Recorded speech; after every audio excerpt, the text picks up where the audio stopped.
எல்லாரும் எப்படி இருக்கீங்க? வீடியோ ஷேர் பண்ணி ரொம்ப நாள் ஆகுது. இன்னைக்கு ஒரு சூப்பரான ஐட்டம் தான் உங்க கூட ஷேர் பண்ணிக்க போறேன். மட்டன் காளான் குழம்புங்க. சேவ் பண்ணி உங்க ஃப்ரெண்ட்ஸ்க்கு, ரிலேட்டிவ்ஸ்க்கும் ஷேர் பண்ணிடுங்க.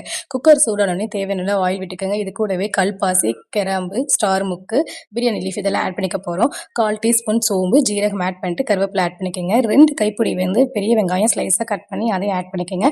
மஞ்சள் தூள், உப்பு தேவையான அளவு போட்டுட்டு நல்லா வதங்கினதுக்கப்புறம் இஞ்சி பூண்டு பேஸ்ட்டை நீங்கள் ஆட் பண்ணிக்கோங்க. இது கூடவே 2 தக்காளி ஆட் பண்ணி பச்சை வாசனை போனதுக்கப்புறம் நீங்கள் காளானை கட் பண்ணி இதில் போட்டுட்டு நல்லா கலரி விட்டுருங்க. கொஞ்சம் நேரம் வேகட்டும். இதுக்கு தேவையான அளவு காரப்பொடி ஆட் பண்ணிக்கோங்க. சில்லி பவுடர், கரம் மசாலா, அடுத்தது பார்த்தீங்கன்னா ரெட் சில்லி பவுடர் இதை மட்டும் தான் ஆட் பண்ணியிருக்கேன். வேறு எந்த மசாலாவும் இல்லை. பச்சை வாசனை போனதுக்கப்புறம் தேங்காய் விழுது ஆட் பண்ணியிருக்கேன். தேங்காய் விழுது கூட கொஞ்சமாக சோம்பு ஆட் பண்ணியிருக்கேன். இதனால் அரைச்சி ஊற்றி கொத்தமல்லி தலை போட்டு நீங்கள் விசில் போட்டு 3 சவுண்டு விட்டு சிம்மில் வச்சு எடுத்து பார்த்தீங்க அப்படின்னா கம கம கமன்னு இருக்குங்க.